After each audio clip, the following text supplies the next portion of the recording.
Visit Life and How to Play It by Florence Scovel Shinn. Chapter 5, The Law of Karma and the Law of Forgiveness.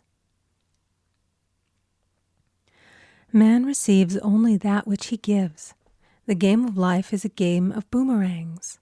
Man's thoughts, deeds, and words return to him sooner or later with astounding accuracy. This is the law of karma, which is Sanskrit for comeback.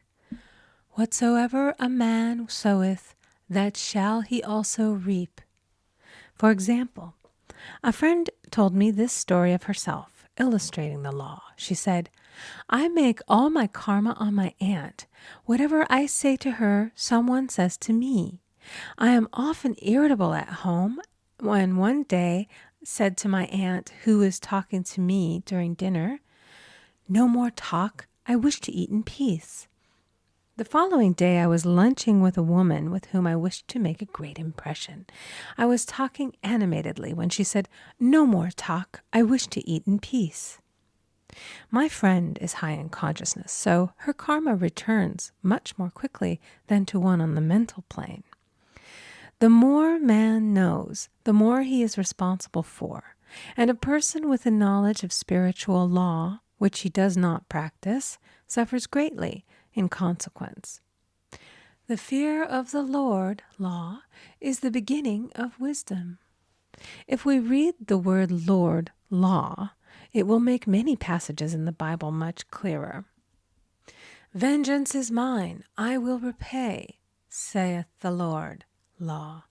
It is the law which takes vengeance, not God. God sees man perfect, created in his own image, imagination, and given power and dominion. This is the perfect idea of man, registered in divine mind, awaiting man's recognition. For man can only be what he sees himself to be, and only attain what he sees himself attaining. Nothing ever happens without an onlooker, is an ancient saying. Man first sees his failure or success, his joy or sorrow, before it swings into visibility from the scenes set in his own imagination. We have observed this in the mother picturing disease for her child, or a woman seeing success for her husband. Jesus Christ said, "And ye shall know the truth, and the truth shall make you free." So we see freedom from all unhappy conditions comes through knowledge, a knowledge of spiritual law. Obedience precedes authority, and the law obeys man when he obeys the law.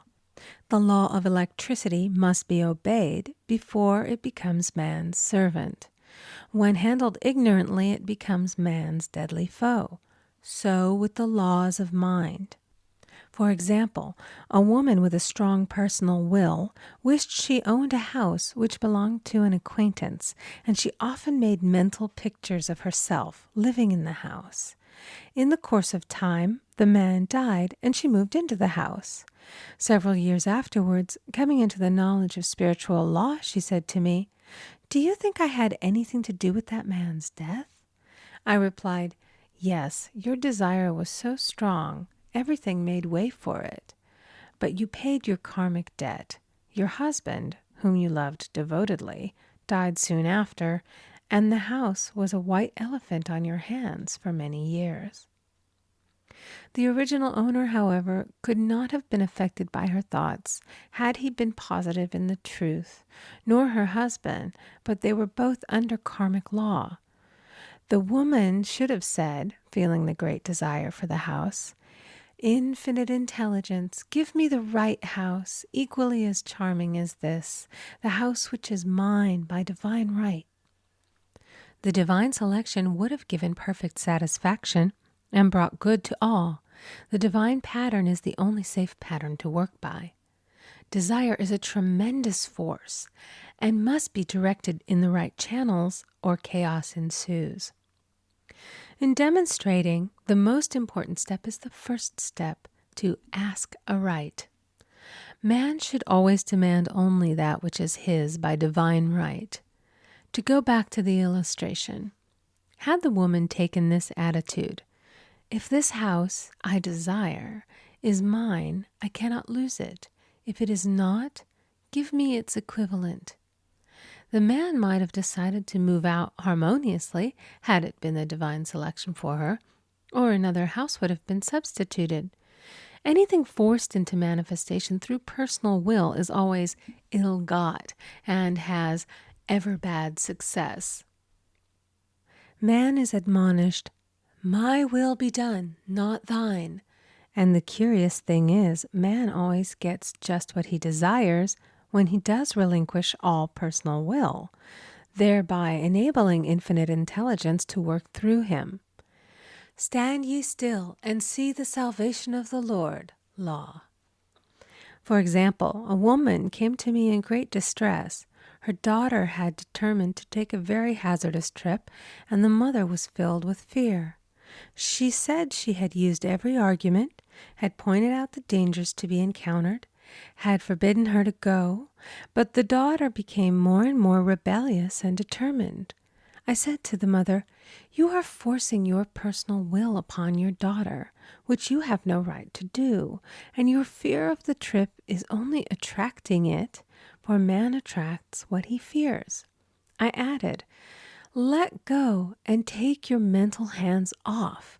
Put it in God's hands and use this statement: I put this situation in the hands of infinite love and wisdom. If this trip is the divine plan, I bless it and no longer resist. But if it is not divinely planned, I give thanks that it is now dissolved and dissipated." A day or two after that, her daughter said to her, "Mother, I have given up the trip," and the situation returned to its native nothingness. It is learning to stand still which seems so difficult for man. I will deal more fully with this law in the chapter on non-resistance. I will give another example of sowing and reaping, which came in the most curious way. A woman came to me saying she had received a counterfeit $20 bill given to her at the bank. She was much disturbed, for, she said, "The people at the bank will never acknowledge their mistake." I replied, "Let us analyze the situation and find out why you attracted it." She thought a few moments and exclaimed, "I know it. I sent a friend a lot of stage money just for a joke." So the law had sent her some stage money, for it doesn't know anything about jokes. I said, "Now we will call on the law of forgiveness and neutralize the situation." Christianity is founded upon the law of forgiveness. Christ has redeemed us from the curse of the karmic law, and the Christ within each man is his redeemer and salvation from all inharmonious conditions. So I said, "Infinite Spirit, we call on the law of forgiveness and give thanks that she is under grace and not under law, and cannot lose this $20, which is hers by divine right." Now, I said, go back to the bank and tell them, fearlessly, that it was given you there by mistake. She obeyed, and to her surprise, they apologized and gave her another bill, treating her most courteously. So knowledge of the law gives man power to rub out his mistakes. Man cannot force the external to be what he is not. If he desires riches, he must be rich first in consciousness. For example, a woman came to me asking treatment for prosperity. She did not take much interest in her household affairs, and her home was in great disorder. I said to her, "If you wish to be rich, you must be orderly. All men with great wealth are orderly, and order is heaven's first law." I added, "You will never become rich with a burnt match in the pincushion." She had a good sense of humor and commenced immediately putting her house in order. She rearranged furniture, straightened out her bureau drawers, cleaned rugs, and soon made a big financial demonstration, a gift from a relative. The woman herself became made over and keeps herself keyed up financially by being ever watchful of the external and expecting prosperity, knowing God is her supply. Many people are in ignorance of the fact that gifts and things are investments, and that hoarding and saving invariably lead to loss. There is that scattereth, and yet increaseth. There is that withholdeth more than is meet, but it tendeth to poverty. For example, I knew a man who wanted to buy a fur-lined overcoat. He and his wife went to various shops, but there was none he wanted.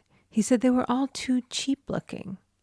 At last he was shown one the salesman said was valued at $1,000, but which the manager would sell him for $500, as it was late in the season.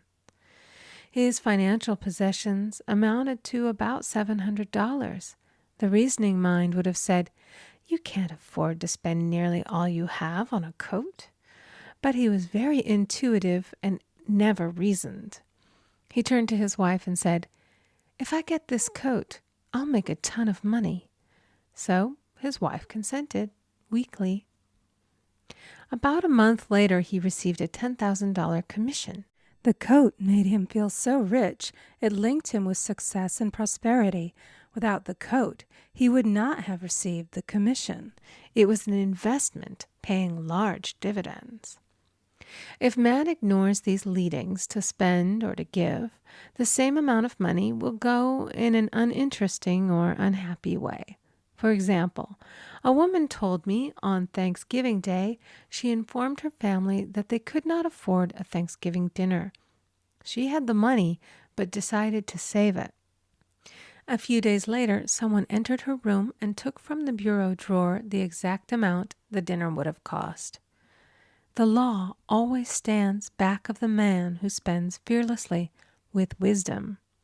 For example, one of my students was shopping with her little nephew. The child clamored for a toy, which she told him she could not afford to buy. She realized suddenly that she was seeking lack and not recognizing God as her supply. So she bought the toy and on her way home picked up in the street the exact amount of money she had paid for it. Man's supply is inexhaustible and unfailing when fully trusted, but faith or trust must precede the demonstration. According to your faith be it unto you. Faith is the substance of things hoped for and the evidence of things not seen. For faith holds the vision steady, and the adverse pictures are dissolved and dissipated, and in due season we shall reap, if we faint not. Jesus Christ brought the good news, the gospel, that there was a higher law than the law of karma, and that law transcends the law of karma. It is the law of grace or forgiveness. It is the law which frees man from the law of cause and effect, the law of consequence. Under grace, not under law. We are told that on this plane, man reaps where he has not sown. The gifts of God are simply poured out upon him. All that the kingdom affords is his. This continued state of bliss awaits the man who has overcome the race or world thought.